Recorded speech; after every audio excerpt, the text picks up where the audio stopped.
Skylark there with the words from Shiva, of course. Thank you very much, Shiva, for the interviews in between the group stages and the round of 16. They've got a lot of work to do ahead of the Mousesports, of course, having gone a game down again, just as they did at Boston. And Skylark and friends are now going to have to get themselves back into this match. Can they do so? Let's find out with our panel of experts who were correct in their first game of the day. 100% record so far here in the round of 16. That's a good sound, Conrad, isn't it? Can't complain with being in the cursed chair, apparently. So felt pretty confident when I picked that last round. You know, can Mousesports get back into this now? Is this because it looks on paper like a tall order now, doesn't it? But they've shown spirit before at Boston. We know they've got it in them. And you heard what Skylark said. They feel like they're better players now, and they're more organised, and they've had boot camps, and they've got all this structure around them. How have they not performed better than Boston so far? I don't know. I think one of the biggest things that stands out to me is their drafts having to be very different. They've had a draft that had no focus on the late game, and we obviously saw Invictus Gaming here draft for that late game, and it ended up prevailing in the end. Do you feel, Ben, that they've had to change style more than most teams from the end of the last patch before 7.0 came out? Mousesports? Yeah. I feel like every team needed a change, but they just haven't. Mm. And, yeah, I guess they just haven't changed enough, I would say. Yep. I did, like, Cap's jab at Cinder. It's like, oh, as a captain of many losing teams. That was pretty savage. We need Sin on for advice for Mouse right now. Yeah. We need Sin on for a lot of things. I think, like you said, though, I think one thing that they could do is, even though Madara likes to play a lot of these like mid-game heroes, he loves his Timber, he loves his Ursa. They've been picking him a bunch of like Ember Spirit and stuff too from the safe lane. Ember kind of scales kind of hard to them. It's maybe an exception, but I think that what the approach they need to do is probably draft more for the late game. I think that was at least the problem. IG recognized it. We kind of all touched on it a bit too. I think it's something that they need to be preparing for because IG, these guys, like they love to play toward the late game. I mean, a lot of their games go past 45 minutes all over the place, and they usually draft at least like 2 very damage-dealing cores plus a heavy team fighter on the offlaner for XSS. So I think that's a small adjustment. Average game time in the groups was around about 38 minutes, which would suggest that you need to go long if you want to win these matches. I think we only had about half a dozen sub-30-minute games, and they're very, very few and far between. You need to buy more Midases.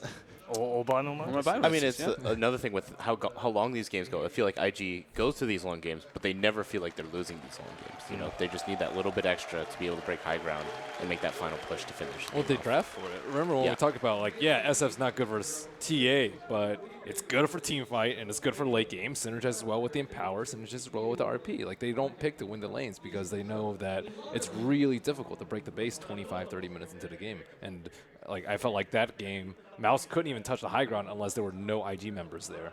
And that's the only way they could actually touch it is through split pushing in. They didn't have the right heroes for it. Maybe like Anti-Mage or Spectre, can force a little bit more split pressure. Exactly, and we did see like at Boston as well. I mean, this hero has not been doing so hot here, but we saw Madara play Morphling at Boston, and that's at least to me that's one of his best heroes. He's super good on that hero. So I would like to see something like that, like we were touching on. Maybe not exactly the Morphling because he's been getting kind of wrecked, but something along those lines. They did pick it last time. They were about to get out of the tournament, though. Yeah, they are one game away from being taken out, so it could be possible. It's put everything out on the table. Is there anyone in the Mousesports lineup that you would look to right now to step up, either around the team, in the booth, in the game? Who's the talisman? Drafter. Yeah, I'd say Drafter. I was just looking at them on the screen there. They look like they're feeling pretty good still after that one. They were like clapping it up, like seemed like they're still kind of like happy in a way. I mean, that's them, the emotional team as we mentioned. But yeah, I think the draft was probably the biggest thing. I thought they played pretty damn well that game. I thought IG just read the type of momentum and the type of game that it was supposed to be and understood what they needed to do. They're one of those teams that they believe in their drafter fully. Spartan take control and essentially says, this is what you're playing, this is what you're playing, this is what you're playing, and this is a strategy. And they fully believe it. And that works sometimes. But right now, I think he really needs to switch up what he's planning to go for in the future here. They need like an Enigma on their team. Like if they had Enigma, I think that would be like one of the perfect heroes for them. Why? To scale. Just because it is pretty good in the lane, but IG doesn't really care too much about the lane. It takes away from burning, especially if you give it an offlaner. Like, he gets out of control in all these games. In that game, he had Empower, too, so he's going to be monstrous, but you don't want him to be as big as he was. And it's that big team fighter that I think they need to counter something like Magnus or whatever offlaner they pick. Like, I think they just needed one big team fight hero that actually dealt some damage, and that would be the solution. Yeah, exactly. Worked for Secret, didn't it? Yeah, worked for Secret. in that And game. I think we touched on that like even before the game too, where like we'd like to see Skylark playing those type of team fighting heroes a lot more. I mean, this time he played the Beastmaster, so that's more of like a pick-off kind of guy, and they didn't even draft like heavy push with it in a way. So would like to see that adjustment. In terms of IG, Conrad, more of the same, I guess, for them. They have, It's obviously working. Keep it solid. Yeah. You know, pick your favorites. You know, now they didn't ban the Magnus again. We could definitely see the same opening. Yeah, I think we're gonna see the same. Yeah. We just did. But this time it's a change up now. They don't have the tree. I think maybe that's what they're feeling. Is like tree after the laning phase. Tree in laning phase did great. He did his job. He got multiple kills. But then afterwards he was kind of nothing, right? Once the Manta Styles and BKBs got picked up, he couldn't really do anything. so this is more Secret style. The way that they drafted against IG in their series, where they ban the Monkey King, they take the Riki. Yeah, and now they actually have the way to deal with RP. Yeah. Like last game, TA gets RP'd, you lose the fight, and it happened every single time. This game, the RP becomes a lot more tricky for IG. And do you really want to take it late versus ABBA? ABBA's one of the better late game cores. Manta, Octarine, Scepter, sounds pretty good. Yeah.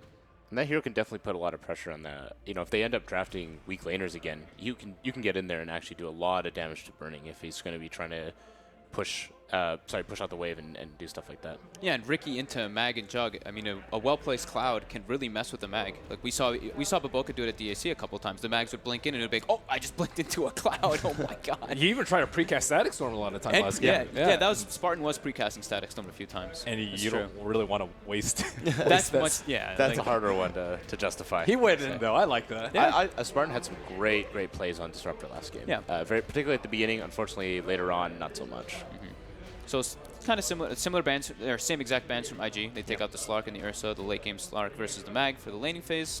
Pounce versus Mousesports is making it a bit more irritating for IG by removing the CM. Yeah.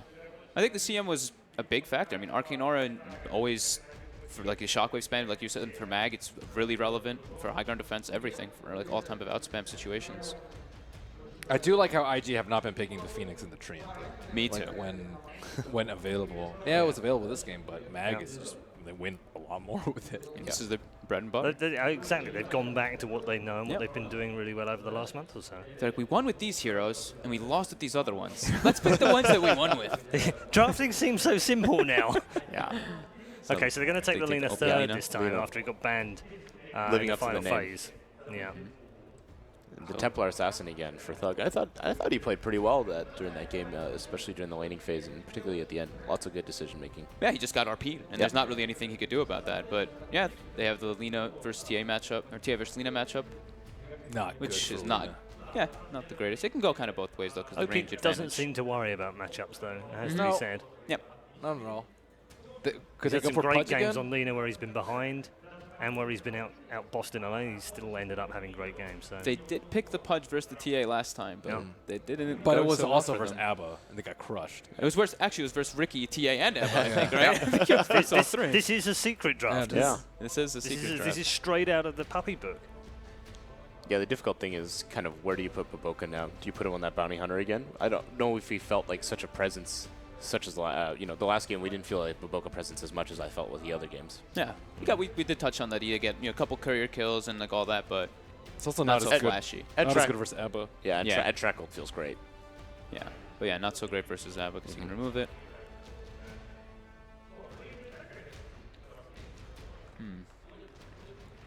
So they go back for the Ogre this time around. Last time we said it could have been a possibility, That'll but be a Baboka hero. yeah.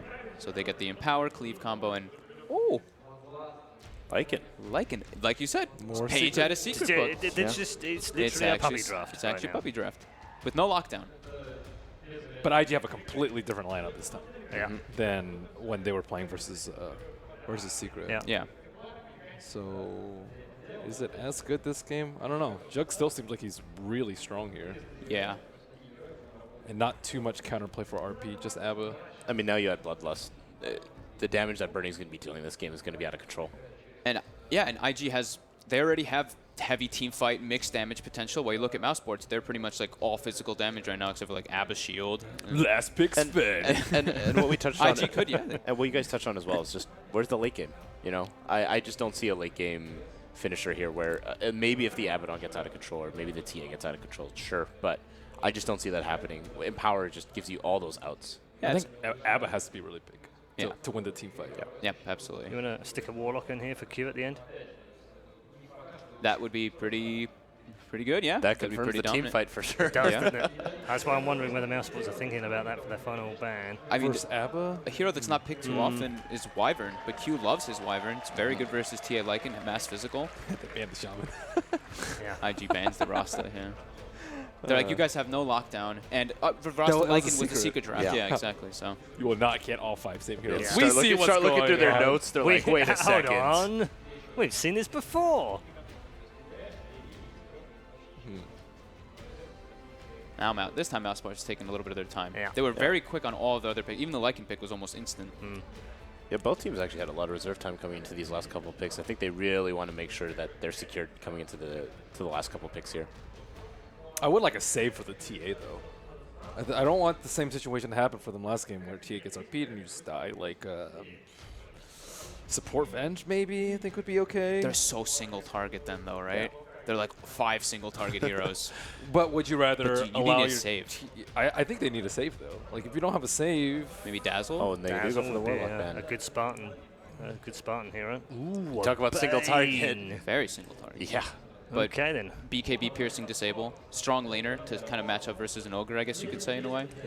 Yeah, maybe they're just looking to shut down, Juggernaut here. He's going to definitely be one of the heavy presences, just like I said, with Empower and Bloodlust. So we'll see. Maybe the strategy will end up working out for them in the end. Q can have pretty much whatever he wants here. He's not going to get the Maiden, obviously, but he can have a Rubik, a Warlock, an Undying, a Visage. A Warlock Any of got the actually top 4 that he's already played. Yeah, the Warlock got taken out, but Oh, yeah, did. the Oh, he other did. ones that you Okay. touched on, Yep. definitely. I think they have their options open. Very open indeed. Do you feel like Mousesports have just decided we'll play what we want to play? Almost We'll play with regardless. secret We'll play with secret Yeah. one. Oh, yeah. And the Bane's actually quite a comfort pick. They pick it a lot, I believe. Yeah, they picked it in this tournament, I think, twice already. Yeah. So. So, going with something you're comfortable with and potentially what could be a last game. And they also went from vision type of things again for Mousesports. Last game they had traps, they had Hawk, they had Tree. This time they have the Ricky, they have traps, and they have Wolves on top too to kind of watch for XSS, to watch for those RPs. Oh, yeah, IG don't have a vision hero this game. Yeah. Well, there it is. There's the Vision hero. Bam, Tree. I was going to say Triat might have been one of those picks. Gives them, like I said, additional team fight, additional lockdown. Very good versus the single target that Mousesports has too. You throw a living armor on them, like, uh-oh. That's a good ability. Yeah, Lycan also not really natural Manta builder. He goes BKB, but Root could be pretty good versus the Lycan as well. I'm really liking IG's draft. Let's find out whether we've got any believers on the desk now. Conrad, which way is the second game going? I mean, I believe in IG in this case. They just drafted a very strong lineup here, and I think they're going to do very well. Okay. I would pin their chances as higher, Mousesports, but I have to go with IG again. Hopefully that wasn't too much problem for production. I have to go IG again too. They've got Mag Jug. They've got their super comfort heroes. Okay. Excellent. It's 3 out of 3 NA panel. in terms of predictions. a very in agreement panel indeed. They've gone for IG 2 games in a row, all 3 times. Let's find out whether IG are going to clean sweep Mouse. The runners up at Boston Major. Can they stay alive? Let's find out as we head back to the National Palace of Arts.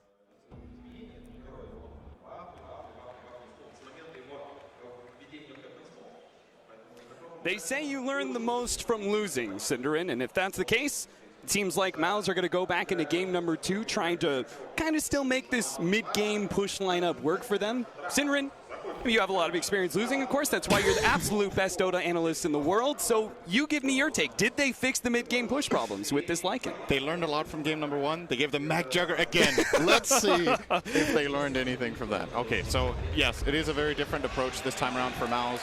IG, I would say, very similar lineup in essence. They've obviously swapped out a couple of pieces, but the idea of the lineup is fairly similar. This time, instead of the Crystal Maiden, they have the Ogre Magi. I love this pick. I'm personally really biased for that hero. I love Ogre in general, but in this game, to me, it was an absolutely amazing pick. Really hard for Ricky to deal with early on. Can't really pressure him at all. They have two great heroes to give Bloodlust to in Juggernaut and Lina, and arguably even the Magnus can actually use it very well. Right. And they just want to secure their lanes and get off to a good start, and then eventually we're going to reach the same type of game where Mouseports just don't have team fight. Like, they actually don't have any team fight. Their only stun is Fiend's Grip, and their entire damage is single target apart from Ricky Ultimate. So I'm worried. I actually feel like this draft from Mouse is, relative to IG's, is worse than in game number 1. I'm not feeling this adaptation. I hope they prove me wrong. Well, we'll see what Mouse can provide in the first 20 minutes of the game. I mean, we also said that, like, in game 1, they didn't really take advantage so much of their Aegis timing as they really should have. They also have potentially, maybe they scale a little bit better than they did last time. Woo, Bounty Rune stolen, baby. The crowd goes wild. But this time around, Alina, right? Instead of an SF, last time around we were looking at a Juggernaut SF with a Magnus, and it was like very clear, much better late game. This time around we have a Lycan, Templar Assassin plus an Abaddon. It does seem like they'll be able to go late game a little bit better against IG. Do you think IG still have the advantage in that regard? If this goes really late, I think the item to look out for me is Abaddon getting an Aghanim Scepter. I think you want to have at least the counterplay so that if an RP comes out, you can counter. Actually, Q's dropping real fast. He's going to end up going down. All the armor in the world, apparently, for the Ogre Magi is not enough for him to be able to survive through a 3-man. He underestimated Sin, the power of Howl. Howl did so much there. 3 heroes with that extra 10 damage early on makes a very big difference. It's like your 3.5 heroes there, essentially, instead of just 3. And that is too much for Ogre to handle. So very nice from Mouseports to secure this first blood. Off to a good start like last game. Getting a little bit of pressure on this time around in the mid lane. Yeah, we're going to see how it works out. In my opinion, IG have been at their weakest when Bobuka has been on Treant. I think that's his worst hero of the tournament so far that I've seen him play. So that could give Mousesports some hope as far as that goes. It's a lot harder for him to pressure mid, especially with this Treant. Can't really get in there, so they can know this mid matchup can be really, really great for the TA. Do you think it's because it's not really a true roaming hero, right? No. It's more of a static babysitter that just kind of ruins lanes for people. Yes, and of course it still has the whole warding aspect still in play, but Bobuka, I think, is really good at finding openings and finding kills early, and in my opinion, the way these lanes are being played, it's going to be difficult for him to do so in this game. Early sleep there from Spartan. That is going to play havoc on his mana cost, as unfortunately not much was really made of that one. Fortunately, he's got clarities to work on, though. Actually, do you think that spell should still cost 165 mana? I do not think so. I feel like it's absurdly expensive. That is half his mana pool. That's pretty insane. Pretty much, yeah. Maybe next time, you gonna take it? Oh, doesn't look like maybe either one of them got that. It looks like maybe the Creeps got it. Maybe next time. He's gonna be caught here. They have the spin. They lay down the sentry. He's gonna jump over to Bobuka. Oh, Bobuka's there to lay hands on him. It's Q with the burning ignite that will actually take the even kill. So if you're Mouseports in this game, I think what you need to look at is, actually you need to look at mid. Yeah, this may actually have enough burst damage here because OP is not going to be able to lay down the sun to stop this damage. Doug, hit by the ignite, doesn't really care too much. Looks like he should have refraction coming up soon, so Q is forced to back up. It's looking like laning phase is going to go well for Mouse once again. They've already kind of won the mid lane. We have the top lane where no matter what, Skylark should be able to get some decent farm out of this. And then a Lycan facing up against a Magnus. It'll probably just, it'll be like kind of like a farm war like before, right? Yeah, pretty much. This bottom lane, I think, favors Mag more than in the last game where he eventually lost out to Timber. Yeah. I don't know if this lane ever reaches a point where Lycan is going to really threaten him. Sure, when you're level 6, you can try to go for the shapeshift play, but still Magnus can skewer TP, and it's a big cooldown use. So, it's probably going to be relatively quiet down there. I'm a bit surprised, actually, that these mid kills are happening the way they are. The first one, understandably so, there's like 3 heroes and they're not ready for it, but OP needs to be careful not to give too big of an advantage to this TA. This is already not a good matchup for Lina. Not particularly good anyway compared to most matchups. I would like to see Q almost camp here. The rotation to kill Ricky was nice, but at the same time, if it comes at the cost of giving up plays in mid where OP gets solo killed, or actually, well, there was a gank, but if your core dies mid, to rotate a support top to kill a Ricky, the play itself is not worth it. Maybe it was OP's mistake, could have played safer, you know, needs to just concede a couple CS for that play, but... I mean, you would say the play style's got to be a little different, right, for Lina compared to the SF last game. They played very passive last game. This time around, they do kind of need our Lina to get off to a decent start. Otherwise, he doesn't hit that, like, 15-minute window where he starts killing people. Yeah, Lina is slightly worse when it comes to recovery. Of course, you still have great wave player with Dragon Slave Light Strike Array, but it's not Shadow Rays. Right. You can't farm stacks as easily. You can't retreat to the jungle in as effective a manner. Oh, mid lane again. Ogre just left. He starts running back, but it's going to be too late. The LSA is dodged. Thug. Oh, they need the right click, but they're not going to. Oh, they get it. Both of them swing. It's going to be Thug who connects first. 3-1 now, 5 minutes in. Once again, Mousesports taking the early lead in the laning phase. This lane ward that Mouse has in mid is giving a lot of information. They just saw the Ogre rotate away. They get just a short moment of opportunity and they go on it right away and get a big kill here again on the Lina. And this is what I was saying. I feel like the Ogre actually just needs to, if Bane is camping mid, Ogre can camp mid, it offsets, and IG are all right with that. Like, yeah.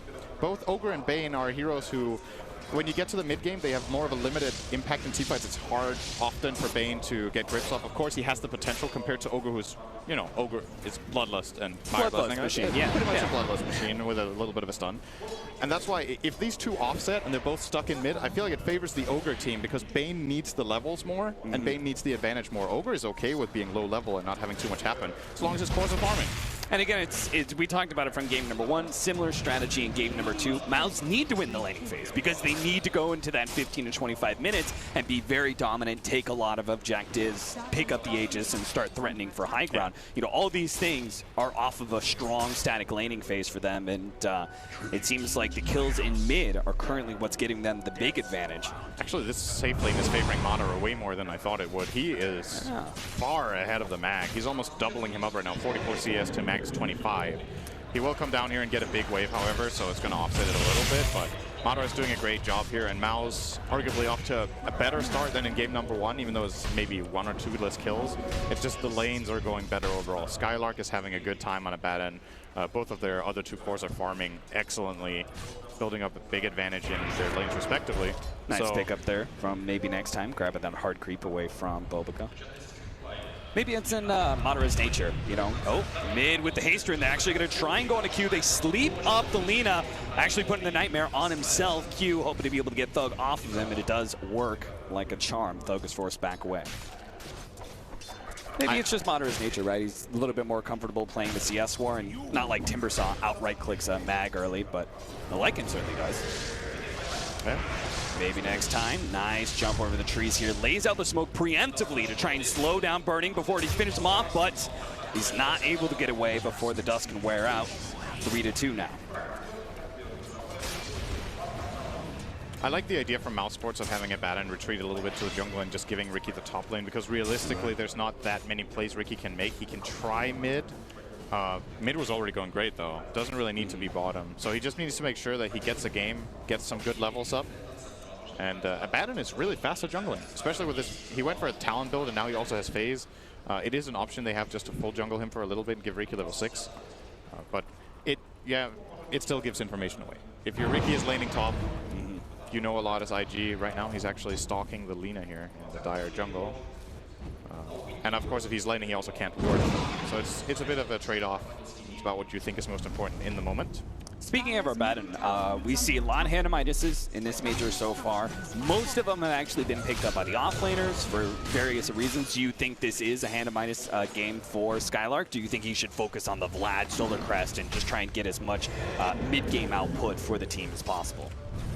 To see if he survives first. All right, he got level 6, he's fine. Yeah, he's good. Cool. So what we've seen in this tournament so far is that Abaddon, I think, has gone for Midas in multiple games, but I think Kezu has played it 2 or 3 times with Team Secret, and he bought Vlad's Crest in both games, or maybe 3 games if there were 3. I think that was his build every time. I like that for Secret because they have like a really good timing push that they were looking to do, or have like really good mid-game team fight, and Midas might delay that. Looking at Mouse's lineup, I feel like it's similar. That in this game you don't want to go Midas. You already have 2 cores that are farming great in the side lane and mid respectively. and you want to hit that peak around 2025. So if he has really high value items at that point in time, and you can expect to get Roche probably as well with your lineup. Oh, IG, they stick around perhaps a bit too long, trying to get aggressive in this bottom lane, and now they have the Lycan coming out of the jungle. Oh, Skewer not quite working out there. Hopes not to be able to pick up Madara, is going to be forced to use the early RP to stall up the Lycan, but it looks like Lycan might still be able to run him down. Finally wears loose on the ultimate, and Spartan doesn't have any mana to be able to use a Brain Sap, so it looks like they're not going to be able to catch him out. Instead, they just get Q's Ogre for that ultimate. OP is pressuring mid, TP but on him. He's caught by a Templar Assassin. Trap is going to be blocked up by Maybe Next Time until the next TA trap is ready to go. Beautiful place by Maybe Next Time. That second TA trap was barely even needed because the body blocks were so on point. Very, very nice from him. And Mouse, they further their advantage. This early game, I think, is going very, very well for them overall. It's on the graph, it's not big amounts we're talking here, but it's just the feel in the game of how much they're actually gaining in terms of just momentum and being us kind of knowing that they will get this Roche. I think in this game you could call it almost a disaster if they don't get Roche with the lineup that they have. It takes a very short amount of time, and they just need to push out the lanes and go there more or less. This is looking good for them. The question is, when and how do they start pushing the towers? Because it's one thing to gain an advantage, but you have to be able to take those objectives. In the last game, they were doing a better job at that than they are right now. They had already taken, I think, both side towers at this point, or at least were close. This time it's kind of favoring the other way, actually. IG did a good amount of damage bottom. Yeah, IG, this is very interesting. I think this is adaptation, especially with having Alina mid, is that they're rotating Burning into mid lane very early on, where we were kind of suggesting, you know, he should do it earlier. And in this game too, already trying to take that mid tower, using that healing ward to great effect. They're not facing up against a Treant Protector this time around too, so all this damage is permanent even if they are forced away, but that's not going to be the case. Mouse are going to be overrun. No real defense for them here. They're just going to try and take two different side lane towers at the same time. You can see Skylark pressuring the top tower while the Lycan takes bottom. Bobuka got a very good aggressive ward out down here as well. Likely to yield some sort of important information later on. TA likes to farm in this area. There's a chance that Lycan will retreat in there. And something we actually haven't talked about in this game is, as far as Lycan goes, I think a very important aspect of the hero is scouting with wolves. They do have a Riki, of course, so there might be true set out already for IG, but it just gives them an opportunity to have this very low-risk scouting, so Riki doesn't necessarily have to do it. What I liked about Secret is that, you know, I want to reference them because it does seem like Mouse are trying to replicate some of that style, a much faster style, no Hannah Midases, you know, fast pushes. They do this quite a bit. You know, the rotation of the carry. They're going to be able to get the Fiend's Grip onto Burning with the spin going on, so this should be a pretty easy kill, especially with Maybe Next Time able to slow him down. Bobuka actually threatening the ultimate there. Maybe they silence him, they can stop it, unable to get off that one in time, and now it's going to be Maybe Next Time potentially blown up by OP, but OP in trouble. RP just in time from XXS. Spartan running forward, hoping to be able to catch that Lina, just can't quite get him. Madara gets healed up a little bit. Phonic Shield doing some work. Is he going to be able to walk away? The Shockwave, not enough. It gets the one just in time. Skylark keeps his carry alive for the time being. XXS blinks forward, but now maybe he's straying a little bit too far. Bobuka's there to be able to help him out. Skewer backwards, but Thug's able to finish him off. They look for more. Q's going to be up next, slowing him down. Bobuka is sitting in the side here, and he's looking at Madara, who's very low. Does have that armlet toggle. Skylark also doesn't have much mana to work off of. Maybe he can finish him off, but he doesn't want to commit and end up losing his own life. They get out. Nice armlet toggle here from Madara, and of course, they also could play around the Howl here at nighttime. End up getting a good fight there. That looked like it was going to go better for IG than it did, but Mouse salvaged it nicely, keeping the Lycan alive there. Very, very important. And that's the exact kind of rotation that we're referring to, right? That moving, you know, early smoke up your safe lane core, moving into the tier 2, TPing out, and just like a very fast rotation that catches the enemy team off guard. Yep. These quick moves from Mouse are working out right now. They need to keep it up, though. TA already with a 13-minute deso. Roche should be easy pickings. I actually think they could go for it right now. They know RP is on cooldown. Even if there's vision in the area, they have the Wolves and Riki to play off of, and they could secure that area. It looks like it might actually be the intention here. They're bringing in the Lycan. Bane is here as well, and they are going to go for the Roche. Yeah. TP comes in from Abaddon as well. Very important in the last fight as well, by the way. Skylark came in for a very timely Aphotic shield on Madara when he was about to die. This is dangerous. IG are actually going to try and fight this one out without the RP. He blinks forward, skewers backwards. They've already blown up, almost blown up Spartan. He gets a little bit of spin, managed to silence himself. Meanwhile, XXS is the target from Madara. Is going to be able to pick up that one along with Movica. And IG, they've stumbled into a world of hurt as they try and contest the Roshan. Last time around, they just gave it up to Mousesports when the timing was best. This time, they try and contest, and it goes oh so horribly for them. Great fight from Mouse, and at the same time also uncharacteristic from IG. I think that fight is impossible without RP, and that's why Mouse went for the Roshan in the first place. You have to expect, as IG moving in, that you are going to get scouted by either Ricky or the Wolves, so you won't really have the element of surprise, and Mouse are like, oh, great, you want to fight us? Well, I'm going to take a 5-0 fight and the Roshan. This is essentially just IG feeding them a bigger advantage. This was not necessary for them to do. They could have played a bit safer, given the Rosh away.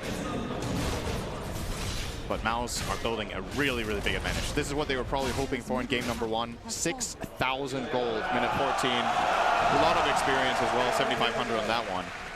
And it's a very, very big lead here. And when you have these big leads, it kind of compensates for if your draft, for example, doesn't have too much lockdown, or because you can itemize. You can just itemize what you're lacking. If you're rich enough, in theory, any lineup can work. Yeah, as long as you have money, you can just buy what you're missing. Yeah, get a Basher Abyssal for the example. Lycan, for example. You know, you get a little bit of lockdown from him, or maybe the TA is just so big that he two-shots people, and who needs lockdown when the targets are dead? Pretty much.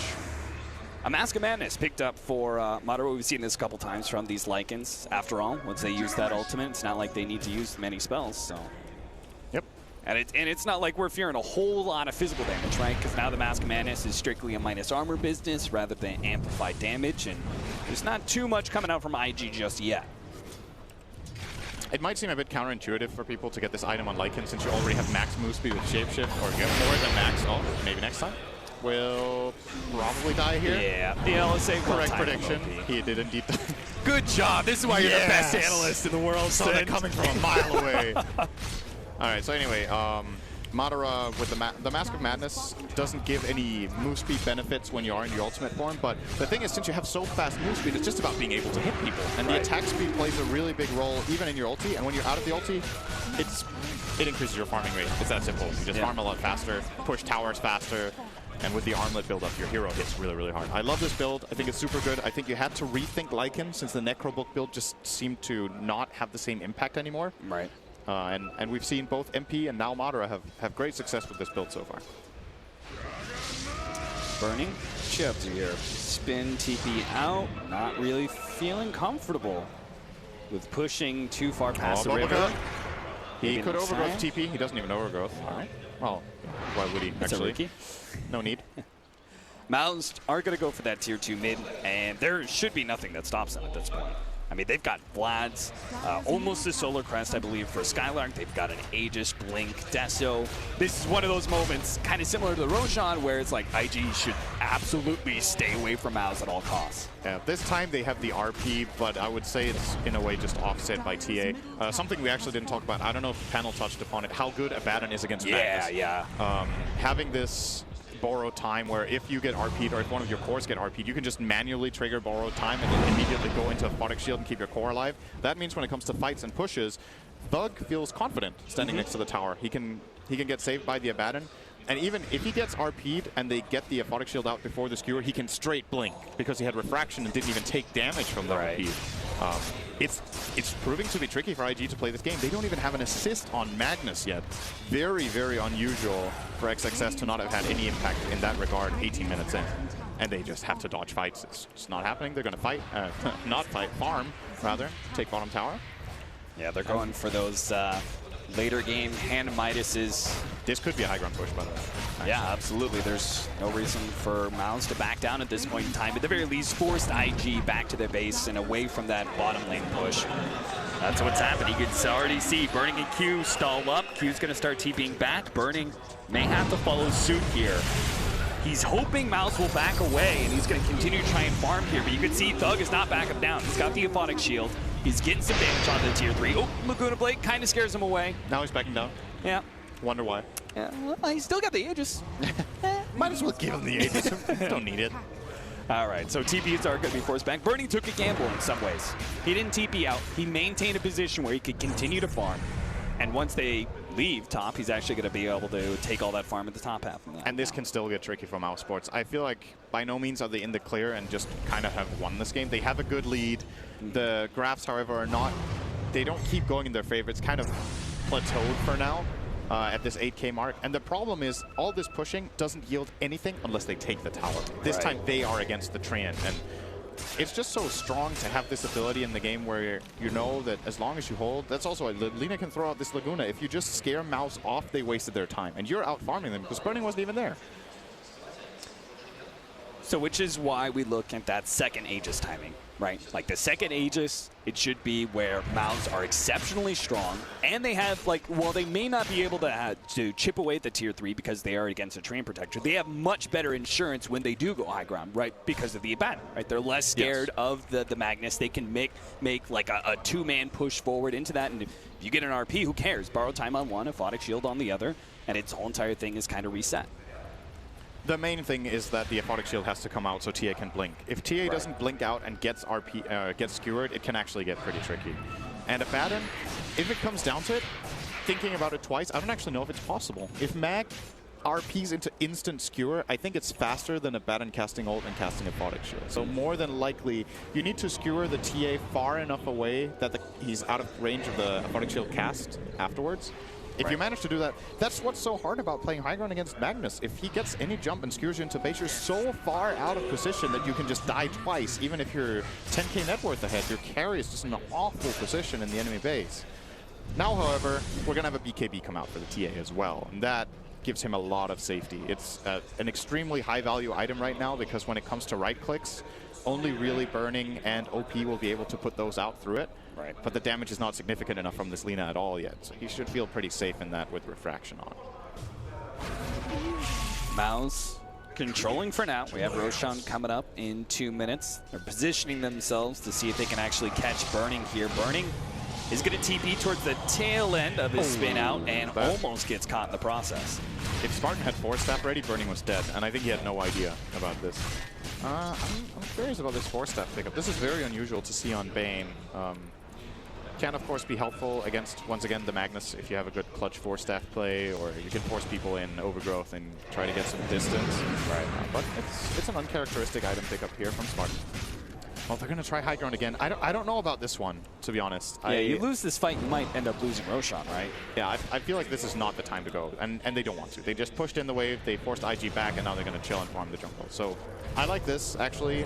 They put some fear into IG's hearts here and made them go back, and then they're just farming the map. So knowing that Burning is top is really valuable information for Mouse, and could even set themselves up a kill here. They don't have any additional information, so they might feel like he's not alone. Actually, Burning plays it safe, sends in the Manta instead.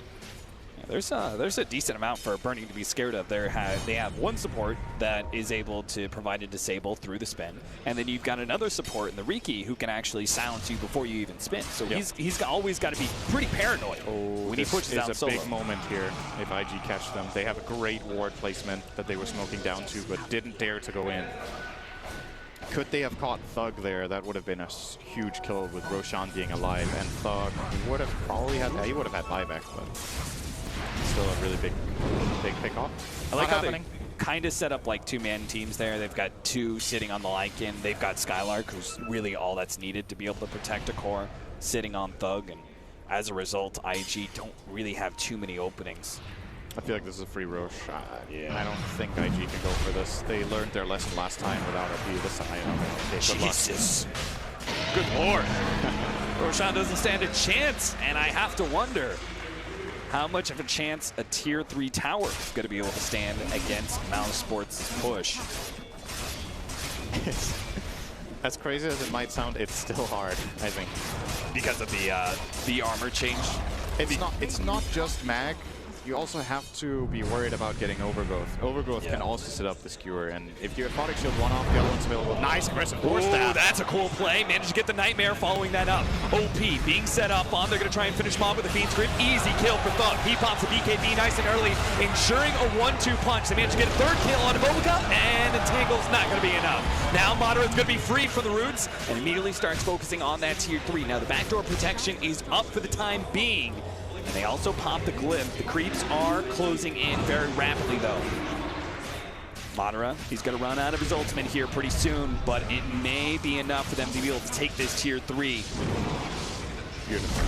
Oh, play forward, nice! Beautiful smoke cloud there for maybe next time. Top of the skewer, he still managed to get it back with the RP following up, but a beautiful defensive nightmare. Actually protects Thug a little bit, but it looks like they aren't going to be able to finish him off. Fraction goes off, a little bit more HP, has an aphotic shield, a little bit more heal. Thug is actually barely surviving through all this until he finally loses that Aegis. Now the question is, can IG kill him a second time? LSA timed out, but they managed to get the Omni Slash onto Thug. He's protected a little bit by that aphotic shield, managed to finish off Q again on a sliver of HP. Both refraction and aphotic shield not going to be enough. IG pounce. They see the opportunity. They've taken out a core. They get an extra support and are going to be able to find the advantage well. Big pickups on both sides, but they lost their tier 3 tower. Yeah, they held the barracks. You have to wonder for Mousesports at this point if the right choice was to go back and go for the shrines. But at the same time, RP is used. You're feeling pretty confident. You also know that Overgrowth was on cooldown. I believe both those ultimates down, but they still played very nicely around the Lina stun. And all I can say is great play from Spartan to set it all up. The first aggressive force staff actually allowed them entry into a base fight that should have been super hard to set up in the first place. Not only did they get the Lina, but the IG team had this help a friend syndrome where they're trying to save this Lina who can't really actually save. So Ogre dies, then Treant dies.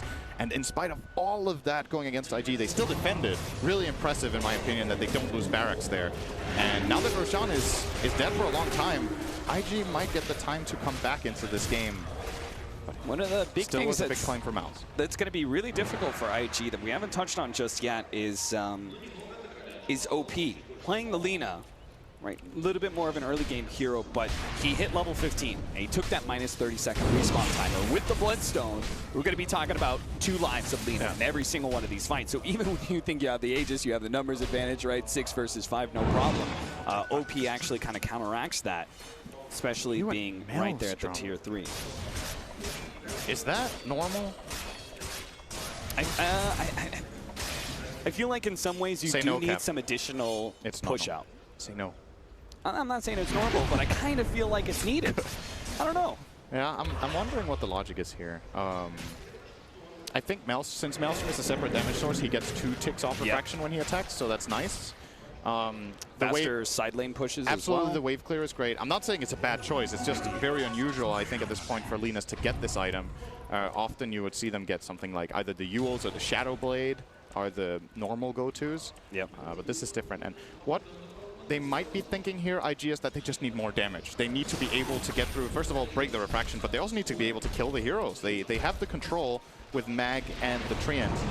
And they have to guarantee that they can kill off the heroes during it. I don't even know if Mjolnir is that amazing in this game in particular. That would justify the build-up for that in addition. But, well. If he gets to level 20, we could have a little bit of sniper syndrome. Him sitting way off in the back and has an instant respawn. That's going to be hard to deal with. Here comes the smoke from IG. No. It would be a pretty optimistic smoke, I guess, but they were really like huddling together. Maybe that was just a bonding moment. We're still in it, guys. This is where our tower once stood. Yep. Sit together, sing Kumbaya. Yeah. IG strikes me as the kind of team that would do that. Not the Mousesports team that's literally clapping and slamming their hands into the table pregame. Yeah, I mean, one side we've got Kumbaya for IG, and Mousesports you've got like Spartan, chants going on. It's cool to see them pumping themselves up. I mean, I was going to say, it seems like Spartan picked Bane for a very specific reason, right? He uses Fiend's Grip, and then he can go ahead and have both his hands off the keyboard and mouse and slam on the table and stuff and cheer on his team. That's also why you pick Enigma. You cast Black Hole and you just stand up. Yes! But actually, on a serious note, though, I think a big part of the reason they did pick the Bane was it can match up against Ogre early. We're obviously past that stage now, but it was important for Mousesports to be able to offset the Ogre early on. It's been a classic counter pick for a while, especially back when Ogre was very popular. It was picked in multiple games. The laning phase was so important for Mousesports to... When you have this kind of lineup, you really just can't afford to lose your lanes by at least not a large margin. Maybe you can lose them. So we have the Diffusal Blade on Riki. I don't know how much we've talked about that. Yields some interesting benefits to the hero. Obviously, great damage output. Yeah, we saw it, mana burn. Saw it on the Lina earlier when he was TPing out. Yep. It was pretty impressive, the amount of damage that maybe next time was outputting. The mana burn's actually pretty nice against a hero like Ogre. He's got a really low mana pool in fights, so it could prevent him from casting that extra Fire Blast or or Bloodlust that you need to recast during the fights. But yeah, standard Riki build. We've seen different Riki builds in this tournament, especially from Bobica. Obviously, the very memorable one outside of this tournament at DAC was the triple Ring of Aquila. This tournament, I've seen him go Yasha into Ags because he was with Storm. He has also gone Diffusal first in a game, I believe, so good variety. But this is the tested and true build that we're seeing coming out from the Riki right now. Completely standard, and when you're in this kind of position, it definitely works. So, Death OTA, 9-second BKB. Do they want to try? Got Lycan BKB, they have Skylark with the Aghanim Scepter as well. It does seem like their team fight is beginning to be overwhelming. He's actually going straight Mjolnir on the Lina. Huh.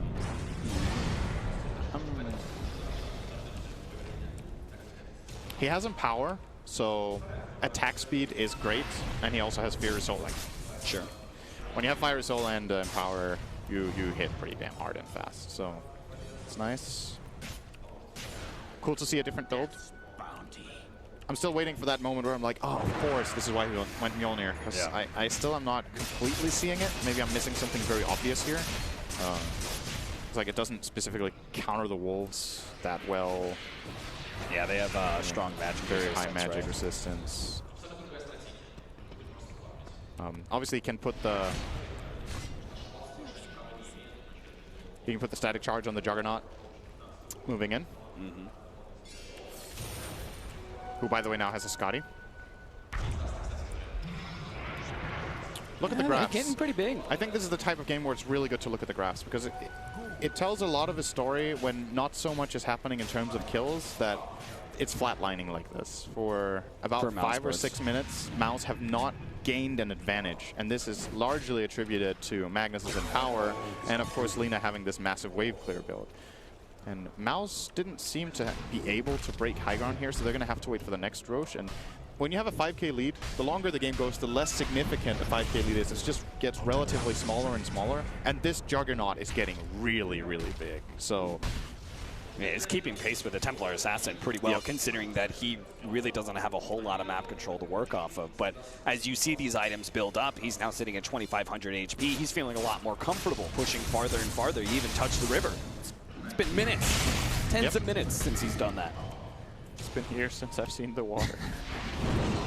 16-7, 31 minutes in. Cinderun is referring to Mousesports and their mid-game push lineup, very similar to game number 1, is beginning to stall out. Now, they're still in a better situation than they were at 30 minutes last game, but you do have to worry that Mousesports are going to let IG wrest control away from them again.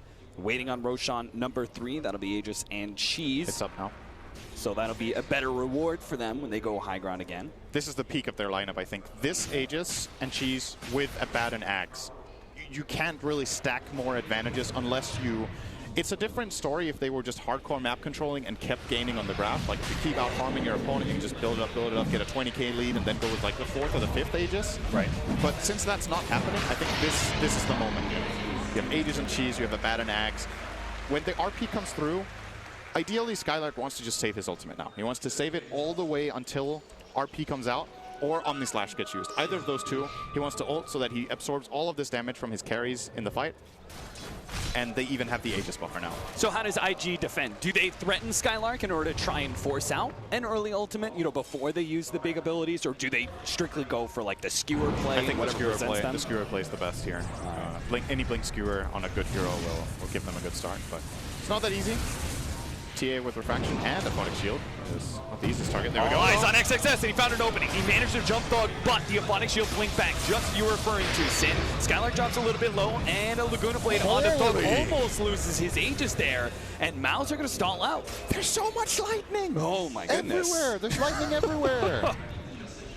Mjolnir on the Lina, Maelstrom on the Juggernaut. They actually deal so much AoE damage right now to this Mousesports lineup. And that's something that, yes, the Aphotic or the Abaddon Axe is really good at dealing with for a brief amount of time, but this sustained harassment, they don't have any sustained heal apart from Mist Coil. Yeah. I don't think there is. They don't have an Urn. Abaddon has the Vlads, but for that to have an effect, they need to go and heal in the jungle, and none of their heroes have a healing ability apart from Brain Sap or Bane himself, so they stop the push again very effectively. IG, they're buying time.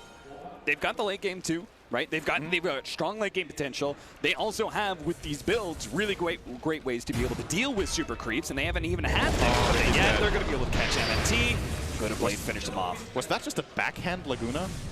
Yeah, it was. It was just like pimp hand, strong hand, you know. Bitch slap the Ricky. Yeah, just knock him around a little bit. Show him who's boss. That looked pretty cool, actually.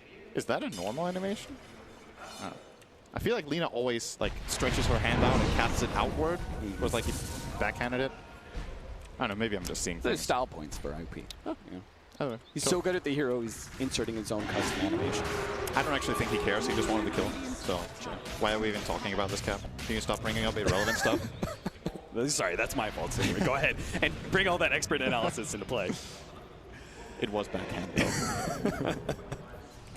16-8, 34 minutes in. Mouse still have that Aegis. They're going still again. have BKBs to work with. Let's see if, what is this, round number 3, 4? Ricky's high actually ground pretty pushes. far away. They kind of have to wait for MNT to get there, and that should be... Well, actually, this push top is insignificant. It's a tree end there, so they can just leave that behind. Going in it once again, burning. Oh, aggressive force staff once again with the Fiend's Grip. And defensive force staff goes out. OP actually takes a bit of damage there, but does manage to get back to his well. Burning. Drop low, but looks like they're going to try and focus with BKB timings on these buildings, but they just have to back up. XXS is threatening them with the RP. And Mousesports, it's like their 4th or 5th attempt now going high ground, and it still does not accomplish enough. That is a big loss for Mouse, actually. They used both their BKBs and accomplished absolutely nothing with that play. They will, as a result, have to wait a minute for the BKBs to come online again, and guess what? Aegis is out in a minute and a half. So their moment of opportunity now is down to like 20 seconds if they want to go right away. It looks like they're going to fall back to farming, and this is just game plan advancing for IG, very similar to the previous game. I want to point out as well, Shiva is coming up soon for the Lina here. Very, very good item choice in my opinion in this game. You want to have the armor against all of this physical damage. The attack speed slow is really annoying to deal with 3 of the Radiant heroes. And of course, just the slow itself from casting the Shiva's Guard sets up very nicely to land her own spells. This is bad news for Mouse. They will try again. I've seen this movie before. Their BKBs are now online. How long is on the Aegis? All right, they actually do have a full minute, so a bit more than expected. Much like your pro playing career, Okay, Cap. Zin. If you don't succeed, try again, right? And that's what Mouseports are going to do here. They're going to try and take a lane of racks, but XXS managed to get the skewer back onto Thug. Laguna Blade cutting through, but they do manage to pop that BKB. He's a half elf, and OP's being threatened. He does manage to get his defensive force staff out from XXS, and he throws out that RP, stopping Lycan from being able to finish off OP while burning down a half health, but had the healing ward up. Does manage to stay alive. Now the BKBs have worn out for Mouse, and they're beginning to stall once again. They focus on Skylark, but OP in an awkward position actually gets caught out there. Smart managed to take him. Now burning against the 3 of them. Does manage to spin and stay alive through that bit of damage coming out from Thug, but Mouse are finally looking at taking a melee Rex, but Lina's back up already. Now a skewer back, catches 2, the bowling ball of XXS managed to just wreck through Mouse, almost taking down Skylark, but it's not enough. It gets off the ultimate, and now that damage has all been negated, and IG may not have the power to finish off Mouseports anymore. Belvica inside that shrine is going to be able to stay alive against maybe next time. A support down, Belvica does drop in exchange, but burning drops low. Another shrine saves IG's positioning. Mouse continue to move forward though. They smell blood in the water. They've waited for this opportunity, but a skewer back. Have Mouse overextended themselves? Madara's gone, and the rest of Mouse have to retreat. Thug hoping to be able to slow down IG. It does look like that IG are not really going to look to pursue too much. They've lost a lane of racks, or one, actually just the melee racks, not even the full lane. But that is recoverable for IG. Crazy fight, but important for IG. The only buyback they blow is Boba because all of their cores lost very little. OP did die, but had the Bloodstone and came back to life. Burning stays alive. He will have a full AC going into the next fight.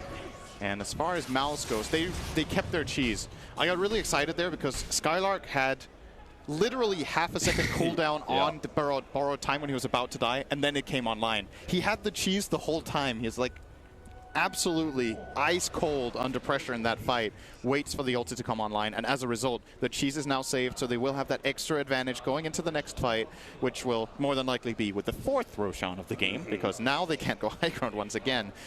So, something we have to keep in mind now, Mao's BKBs are dropping in duration. It's very, very important. Templar Assassin is down to 7, Lycan is down to 8.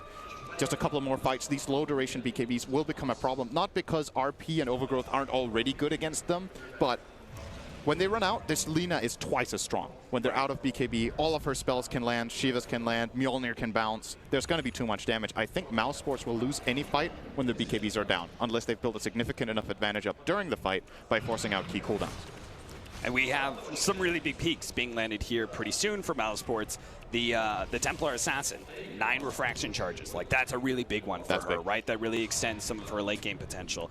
The Abaddon, another big one, level 22. He gets to level 25. He has that huge increase in the Aphonic Shield. That is like crazy good. Yeah, those are really like the maxed out Mousesports, right? So IG, they could even lose this second lane of Rax and still push this lane, still manage to survive because Mouse may still stall out. Oh, they're splitting up nicely. Little Madara's in the bottom lane. It's just a distraction. IG have not even noticed yet. Yeah, they're starting to move, but the tier 3's already gone. The Mailer Axe is going to go down soon. A BKB activated by Thug. He says, if you go for Madara, I'll take you. He managed to pick up one already. XXS is gone with no RP and no buyback. Burning is already down. He's trying to finish up the rest of these members of Mouse. They say bottom is gone. We have to kill the Mouse members, and Skylark is going to fall as well. So they took 2 cores out of that. Big plays from Mousesports. A second lane of Rax gone. Great approach to this moment. They basically found the perfect moment of opportunity where IG were caught off guard. IG have no vision whatsoever outside of their base, so they didn't even notice Madara sneaking in from the outside. Actually, they do have one ward down at their shrine, but he was playing around the woods area above it, so they didn't see the movement. And this is one of Lycan's big strengths of the hero. It goes so quickly. And IG's lineup, this is a weakness that we actually haven't touched upon very much. They're so good at team fighting, but once this gets split up, it gets really difficult for them. However, Mouse can't do this next time because now there's only one lane left. Exactly, right? But really, really, really great play coming out from them. High ground time for IG, however. IG, they are trying to force some buybacks from Mouse. We know there's not buyback on either one of these, and IG will eventually realize it too. A bash onto Burning as he focuses onto that tier 3 tower. The very minimum, they're hoping to be able to unlock shrines here, but a glyph use and Madara threatening with the ultimate. IG still have to be careful. Still scared a little bit of those buybacks. Now jump forward. Madara actually dropping low. Force that forward. Entangle as well, but Madara pops the BKB and the damage isn't enough. He managed to get himself away, and now Mousesports, their 2 cores will come back naturally, and they leave their tier 3 tower at half HP. Great hold. If you only pay a BKB to hold this, that is pretty much all you could have hoped for. It looked scary for a moment there for Madara, but knowing the limits of his heroes, his hero very well here, 3,000 health, a lot of armor. I think he got caught off guard actually by a multicast from the Ogre, and that allowed for the Lina to set up her stun, but there was no follow-through RP or Overgrowth after that BKB. Both spells were on cooldown at the time. And eventually, Boboka did get it up, but it was too late. IG, they were praying. They backed up, they immediately went into the Roshan pit, hoping that Roshan was going to be up. It was not. It's going to be a late Roshan. Well timed for Mousesports to retake control of the map and take that 4th Aegis and that 2nd Sheath. But RP goes out. They manage to smoke up, wrap around, manage to find Madara. Will bring him down pretty easily. He actually just bought an item. He doesn't have buyback. This could be a very, very costly mistake for Mouse. The Roche is spawning in 20 seconds. This is a tier 2 top and a Roche for IG if they just make the right moves. But at the same time, maybe next time is pushing out mid. And if he goes and threatens them top, perhaps they can split. Ah, he can't do that. They've got 2 members following up. Thug is following through with this. They realize without this buyback, they can't contest top. The only way they can force IG back is threatening to go through mid into top lane. And that's exactly what happens. IG actually backed up. Jugger had a Manta in the Roche pit, and 4 seconds after it expires, Roche spawns. So they don't even know that Roshan is up. And Mouse have the advantage in terms of just raw knowledge here. If they get this Roche in a 4-on-5 scenario, that is absolutely huge for them, and it looks like it is going to happen. Just the threat of TA going up through mid because Ricky was there to push in the first place scares IG enough that they have to go back to base, and Mouse will claim it here. Aegis, and she's going their way. She's currently on maybe next time, and the Aegis sitting on the Templar Assassin of Thug. Big plays. Mouse are showing really, really great plays in this game. I have to commend them for that. They've made so many good decisions in a row. We weren't sure about the draft so much and if it was really going to make the difference, but it does seem like Mouse have made the adjustments to make this mid-game push really work for them. I was a hater, I guess. You were a hater. I was a hater. I didn't believe in it. It's looking really hot right now for them. They are just 1 push away. Okay. Look at the graphs. Yep. In spite of this, there are two lanes of racks up. There are 2 lanes of racks up. They've taken 4 Roshans. They're 6 kills up. It's still an even game. It's pretty incredible when you look at it. And this push is going to be Refresher on so Meg hard. is on cooldown. That's a big deal. Yeah. I don't know if Mouse noticed that it was on cooldown for XXS. He used it like immediately after they killed Madara, so I would presume they do. This would be a great time to push. 1 RP. Yep. That being said, I don't see any way that this one push actually results in the lane of Raxus, because we do have some buybacks. Yeah. Burning has one. That's a very big one. Good stun. Leading things off, trying to get some damage out. Fiend's grip onto Burning to move him forward deeper into the trees. Double force down. They actually get him all the way on top of the cliff. Maybe that's not so good. What can Burning do here? He can't actually get away. They're wiping through the rest of the IG members, and they're focusing on the tier 3 tower while Spartan just controls Burning. You're my puppet now, he says. He keeps him onto that cliff while Skylark and the rest can focus on these buildings. They're just trying to stop his TP out, who finally managed to get down. The tier 3 is already gone, though, and some of the IG members have gone. OP just comes back up from his death timer. On the slash goes down, but Mouse fully focused on the buildings at this point. It is an objective game. They take him out of the melee racks. Soon to be focusing on the range racks. Irrecoverable damage that Thug is going to be able to get out. Takes that range rack. It is gone. Megacreeps have been achieved from Mousesports. They just need to try and get as many members out as possible. RP laid down by XXS. They really want to be able to take Mata right here. They need to be able to get these kills and somehow force buybacks, but if Mata runs himself away, or maybe he fights, he turns, he fights, he looks for Bulbaka, is able to take him down. OP's threatened, has to go back to Fountain. That leaves XXS with a 3-man RP, but can Burning possibly output the damage to be able to finish him off? It just doesn't seem possible. Burning is melting. He goes down, and IG, they lose game 2. Mousesports are in their feet in the booth. Sick game from them. Really, really good stuff. And all of it, again, it just comes down to Mouse see these very small windows of opportunity. Again, this time it's on Burning. They put this amount of pressure with the, I think it was the Fiend script again this time around on Burning that forced the 4-steps out. Arguably unfortunate that he gets forced off on the cliff there. I think that might be a defense if they don't do it. But at the same time, can't really blame IG for using both 4-steps. Maybe one isn't enough. Thug just follows through, keeps on the pressure on Burning, who's stunned for an eternity. And with him getting stuck on that cliff, regardless, they still were in a great position there, Mouse. The crowd is loving Mousesports as they come out, all cheers, all smiles as they even up this series against IG. I had a conversation with Spartan last night. I asked him, things didn't go well on the group stage. It doesn't really look like what you guys are doing is working. And he said, yeah, we're going to switch things up, right? We're going to go back to some of our older style. We're going to do what we did at Boston. We're going to do some team fight. We're going to see if they buy these Hand-of-Midases. He said, if they buy these Hand-of-Midases, I will crush them with it. Yeah. That's exactly what Mousesports managed to do here in this game, too. But did IG even have any Midas? They had one on Mag. They had one on Mag. I think they had a second one, too. But did they? Either way, they managed to get the mid-game team fight to work. Can they do it a third time, though? Because this is pretty much the same, similar kind of lineups. Mousesports made some adjustments. IG will have the opportunity to make the adjustments this time around. The panel, question is yours. Can Mousesports actually take a Game 3 against IG? It's a very good question, Cap. Thank you very much for commentary on a wonderful game, too, from Mousesports. The non-believers are back on the panel. They didn't believe. They went with IG. Probably rightly so in terms of the way that they were playing. But Mousesports are back in the game. Let's catch up with Conrad, Merlini, and Fogged. Boys. Happy to be wrong. Happy to be wrong. Oh, because yeah. it was a great display from Mousesports. Much better from them. Much more like their Boston selves. Yeah, I've really liked the way that they played that game. They executed their draft to, I would say, almost like perfection. They really understood what they needed to do in that game. They, early game, really shut down OP to give Thug a really good start, and I thought they really played around the Lycan extremely well with the Howl usage as well. Like in the Roche fight we saw, the way that they pushed towers with Curse of Avernus and Howl as well. I really liked the way that they played that draft. Yeah, Merlini, there were times when there was worry for Mousesports fans because they weren't clinical in that game, were they? They were definitely clinical about some things, like taking Roche. But in terms of pushing him high ground, it was just very, very difficult. It is, Lena's kind of like Sniper in that regard, and choking up close to the cliff against Magnus is always a big worry. But I think even more so than anything else, the ABBA. The ABBA is just ridiculous on the front line. They don't know how to play against it well. The biggest thing you guys harped on, this Abaddon has to get big before we got into, be able to do anything against this lineup. And it did. Skylark really did a good job of getting farmed that game.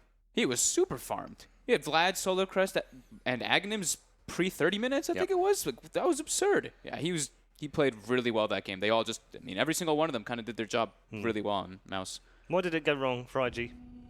Probably playing the same draft that they've been playing for a pretty long time with the Magnus and the Jug. And people say, keep playing it until it doesn't work. It already didn't work. And I think a lot of it has to do with them taking 4 of the 5 heroes that Secret drafted and using a hero of their own, the Bane, which was exceptionally good at shutting down the Juggernaut. And it's funny because they couldn't even pick that last hero because I think at the end they figured out, there's the Shadow Shaman. We can't pick that. So where do we go? I was wondering if they were going to swap Lina to a support role and have a better matchup versus the TA. But they tried to pick the Ogre to help out, but it didn't work at all. And the Treant, again, doesn't seem to be a well-used hero by IG. Every time they've played it now, it doesn't seem to have worked, does it? It looks great in the laning phase, but then after laning phase, it's like, He had that cool, the 4-staff bash play and stuff, like in a couple like pretty neat overgrowths and stuff, but yeah, they played really well around the tree. They used their vision really well too on Mouse, like with the Ricky, with the traps, with the howls, the wolves always scouting people. They just were. How can you not love that? I mean, Spartan leading his team, and he just. That guy gets everybody hyped. Yeah. I think he does such a good job of that, and we clearly saw. Maybe we were talking about how worried we were that maybe losing this first game is going to be the issue for them. Coming to the next one, but they rallied. They're in there. Yeah. IG's high ground defense though is something to definitely look at though. That was pretty absurd. They were down by. Not like the craziest gold margin, but like in the scheme of the game, because they had a couple Midases, it felt like they were super behind, and they were still somehow taking those advantages just because they would use the proper way of taking the fights. The Lina would be standing in the front lines as soon as he got his level 15, as soon as he got the Bloodstone for the first defense. He makes them kill him, respawns instantly, and that was their big kind of high ground defense. But Mousesports overall just knew what to do in this game. And they recognized, Madara at least recognized at one point, was the split push factor right there. They showed 4 heroes tops, and he just that like little clever smoke movement board bottom and takes a rack. So Mousesports looked like they really understood what they needed to do with this draft. You've got a difficult decision to make between you. MVP? Skylark, maybe? He had that really clutch ulti, too, when they were pushing high ground. Did have some really nice plays. It's hard to make plays as Abba, I feel like, but he got the farm, and he was in the right position, too. I think he like, pressured the cores to kind of go on him and did enough damage so that it was always really tricky for them to take the team fights. Like, team fights were never clean. They weren't, like, big 5-man RPs, and even if they were, by that time he had, he had Scepter, but I feel like he made IG play out of their element. He did everything they needed to. He did everything he needed to do to give his team the space that they needed to do, and I think that's the hardest thing to do in one of those situations. Yeah, and I think one of the criticisms I actually used to have for Skylark, especially in like Boston and stuff, was he used to die a lot. Like his big thing was dying a lot in the offlane. He'd have like 4 or 5 deaths sometimes, and it'd be like, man, this is a big problem. How much he's really giving to them. This game, he's an Abaddon. It's a lot harder for him to die, but. Yeah, he played it very, very well, got the farm that he needed, like we mentioned. That's what they needed to do in this game. They needed the Abaddon to have that type of farm, to have that pressure. Yeah, I think he had to step up this game, too, because sometimes he's not the best offlaner, but this game I think he played like really, really well. Really, really well. But who gets first pick in game number 3? I want to know. Yeah. We've talked about this a little bit through the group stages, Ben, haven't we? About first pick, last pick, what's the advantage, what's the disadvantage. Some teams have favoured last pick, some teams are favouring first pick. Do you feel that that's evolved throughout the tournament so far? I think versus IG getting first pick is really important. I think it's matchup dependent. Some teams have like really sick last picks. They're like, oh god, they just last picked that, but not really IG. I think more so it's about their opener, who they give to Boboka, which first pick is more important. Yeah, they favoured in this particular matchup the offlane and a core rather than 2 supports, which a lot of the other teams seem to be. I mean, EG spring to mind. Crit seems to be stubborn. It just won't pick the mid or the carry before at least the 3rd position, maybe usually the 4th or the 5th, because he wants them to be less counted, I guess. But also then potentially misses out on some better heroes. So what style of draft do you prefer? I think it just can work well either way. I think it's however your captain likes to do it, the way way you're going to play around it. Really, I think do it's. you feel it's really meta dependent or team dependent though? I think team dependent. Yeah. I don't think it's really meta. I've seen it like happen in the same entire like series even, like sometimes like they switch it up, but I think it's usually dependent up to the captain what he wants to, how he likes to have his teammates feel. Like he's like, oh, I'm going to save yours for last because like you want to have that advantage in the match. Yeah, I mean, especially when they're trying to play around a player like Samael, for instance, at EG, when they're playing around that, it makes more sense to leave it until the very last one and maybe get an uncounterable hero. Yeah? Yeah, we've seen DC use that a lot, especially for Abed. Yeah. Yeah, that's true. All the way as well. We are waiting for the players to rejoin the lobby and come back on stage for our third and final draft in this game. It is, if you're just joining us, magic game really. IG versus Mouse. A lot of people said this one would be a 2-0 sweep. They were wrong, including our panel. It is 1-1 right now as we head into our third game. The draft isn't too far away. Until we get there, though, why don't we check in with our social media questions? You've been posting them on Facebook today as well. Thank you very much for all of your questions. Do keep them coming. We'll answer as many as we can throughout the show. Will a team pull an ad finum this major? Well, Mousesports could be on the verge of pulling another Mousesports, I guess we'd have to say now. Is there someone else? I think it's possible, yeah. I think. Yeah. Who would you have that in there? I think Faceless has a good road too, because they faced TNC in the first round, which is a great draw for them. Yeah, it's a great match for them. Yeah, a terrible draw for TNC.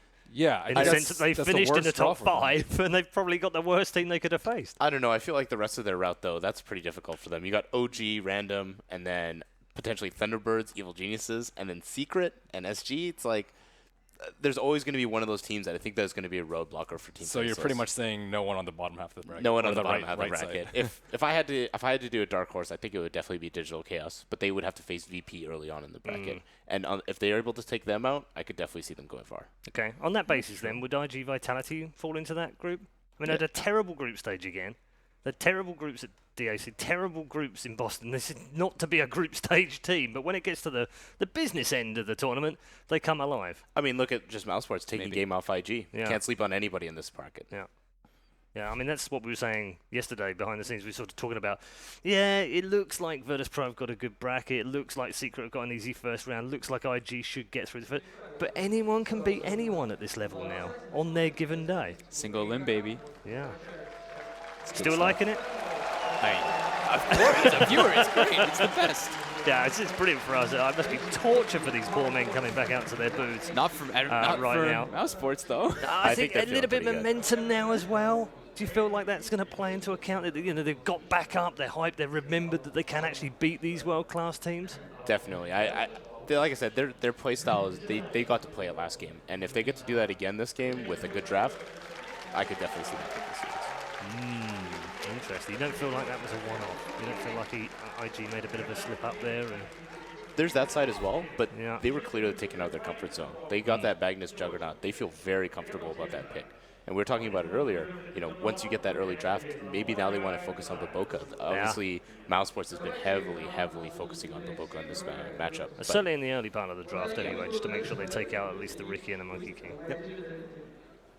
But now they've also beaten the Mag Jug, which it's going to give IG some headaches, Ben, isn't it? Definitely. It makes them reconsider who they want to prioritize in the draft too. Maybe like picking OP's hero third is not the best option. Especially, it was into a TA, right? Yeah, it was. Yeah, it was into a TA. On the third pick. It's like one of the worst things. I actually think he played the Lina really well. Yeah, I mean, and he has, to be fair. Whenever he's gone up against TA a few times as the Lina, and every time he's played, I think he's one of the best Linas we've seen over the last couple of months. But imagine if it were a good matchup. But he can't carry the team on the back of that, can he?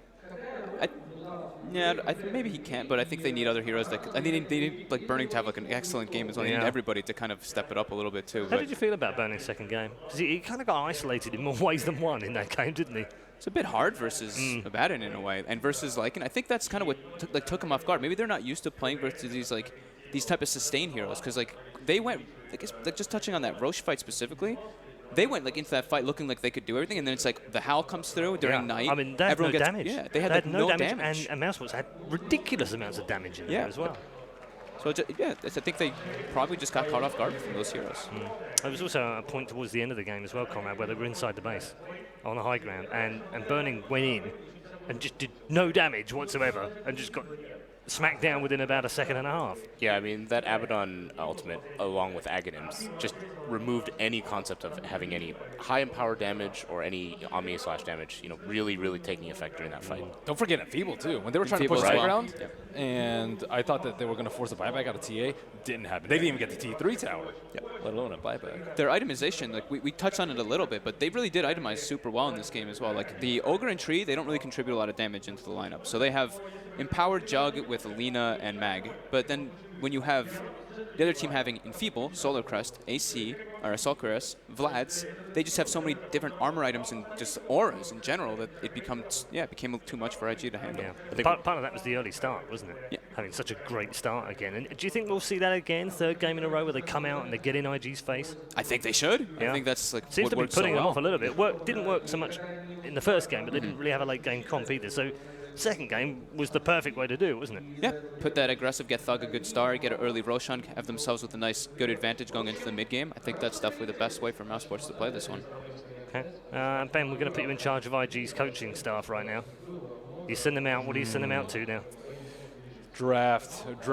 I think Focus like on the draft? bands and the first phase is just super, super important. I'm actually not sure how they approach this. If their first phase, I think they need to take Riki if possible. Monkey King will be banned out. I think they need to take Riki. And if their second phase, they might need to pick something up like Earth Spirit in the first phase, I would say, perhaps. It's been Monkey King or Spirit banned Oh, by Monkey King. Mousesports. Yeah. Yeah, Mousesports banned both. And then Then pick what, the Ricky. what do you give for Baboka if he's second pick and they take Riki first phase?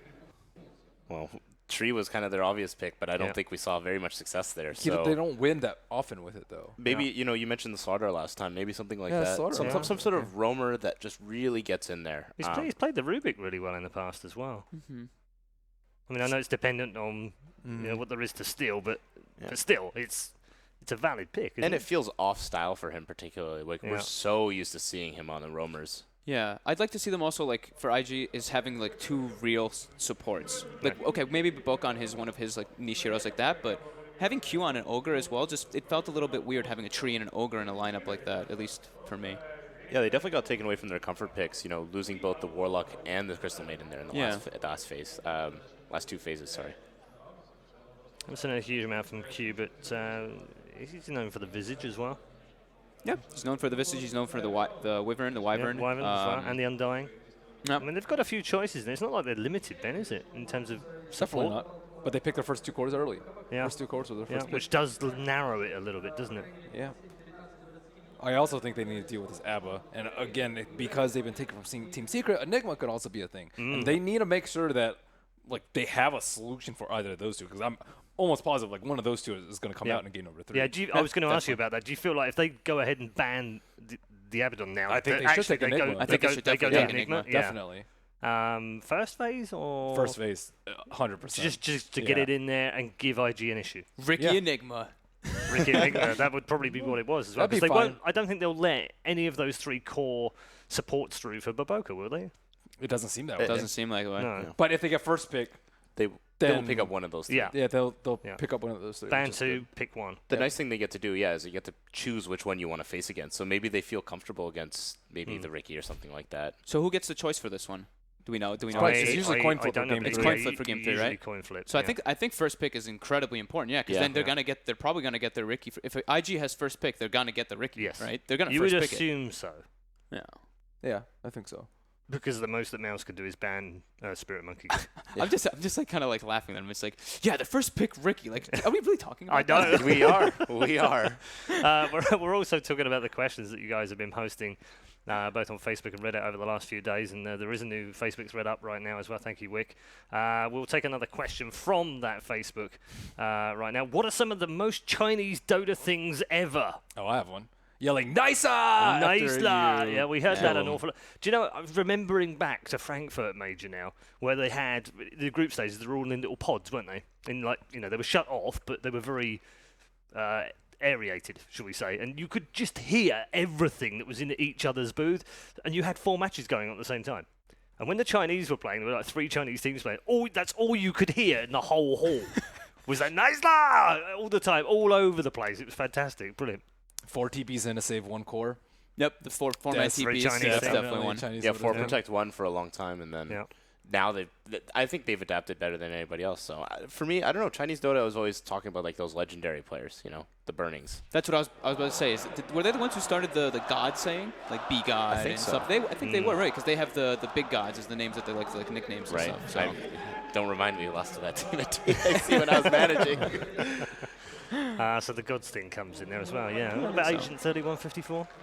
They're on their meme game for sure. Their meme game is on a whole different Their level. meme game is totally These ridiculous. obscure isn't it? numbers, Yeah. and I heard now 3154 has a different meaning. Yes. It's the order that you blame.